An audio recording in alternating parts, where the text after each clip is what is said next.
শাক রান্না করব। শাক, এই শাকগুলো ভাজবো, শাকগুলো ফেলবো না। এই যে কচু,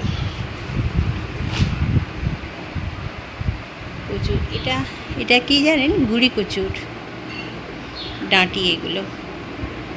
এই যে গুড়ি কচুর ডাঁটি দিয়ে আজকের আমি ইলিশ মাছের মাথা দিয়ে ঘন্ট বানাবো। কচুটাকে এবার সিদ্ধ করতে দেব। এই যে তার জন্য একটু জলের উপরে একটু হলুদ দিলাম, একটু লবণ দিলাম, দিয়ে একটু ঘাঁটবো।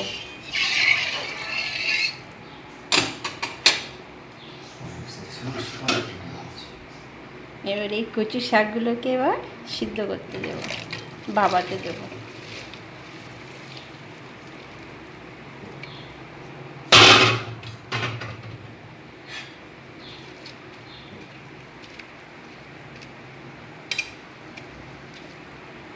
এটা যখন ফুটে উঠবে তখন অল্প হয়ে যাবে।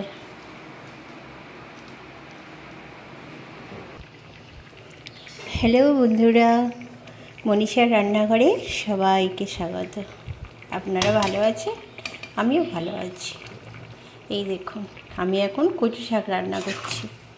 কচু শাক সিদ্ধ হয়ে গেছে, পাতাগুলো ফেলেনি জানেন, পাতাগুলোও দিয়ে দিয়েছি। কচি পাতা ফেলেনি, পাতাগুলোও দিয়ে দিয়েছি। চিংড়ি মাছ আর ইলিশ মাছের মাথা দিয়ে করবো ঘন্ট। এই যে সিদ্ধ হয়ে গেছে, এবার আমি এটাকে নামিয়ে নেব। বকবক করে ফুটছে, সিদ্ধ হয়ে গেছে, এবার এটাকে নামিয়ে নিচ্ছি। তো এই যে ইলিশ মাছের মাথাটা আমি ভেজে নেব।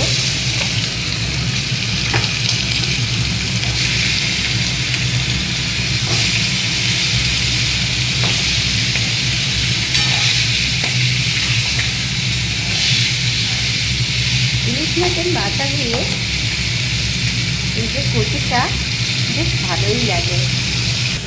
কচু শাকগুলোকে সিদ্ধ করে নিয়েছি, এই যে সিদ্ধ হয়ে গেছে। তো এই যে আমার ইলিশ মাছ ভাজা হয়ে গেছে। এই যে ইলিশ মাছ ভাজা হয়ে গেছে, আর ওতে 2-4টে চিংড়িও দিয়েছি। এবার কড়ায় একটু কালো জিরে দেব, আর পেঁয়াজ আর আদা বাটাটা দিয়ে দেবো। আদা একটু গ্রেট করে নিয়েছি।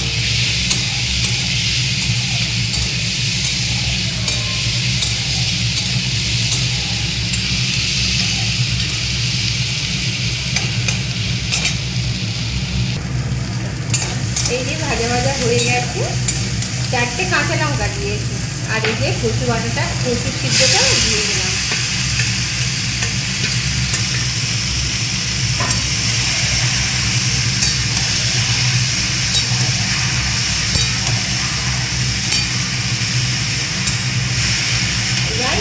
এবার এই যে হলুদ দিলাম, লবণ দিলাম, একটু চিনি দিলাম। এই যে চিনি দিলাম, সামান্য একটু চিনি দিলাম। একটু অনবরত নেড়ে যেতে হবে।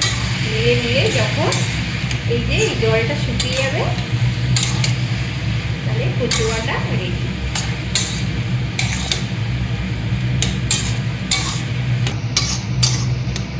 ধুতে হবে। এই যে এতে দিয়ে দিলাম মাছ ভাজাগুলো, দিয়ে দিলাম। এই যে 2টো ইলিশ মাছ ভাজা আছে, আর কয়েকটা চিংড়ি আছে। এবার শুধু অনবরত নাড়তে হবে। তো আমার এই যে কচু ঘন্ট রেডি। পাতাগুলো ফেলিনি জানেন, পাতাগুলো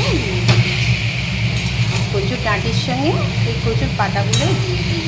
কচি ছিল তো পাতাগুলো, ওই জন্য পাতাগুলোও দিয়ে দিচ্ছি। আমার কচু ঘন্ট রেডি।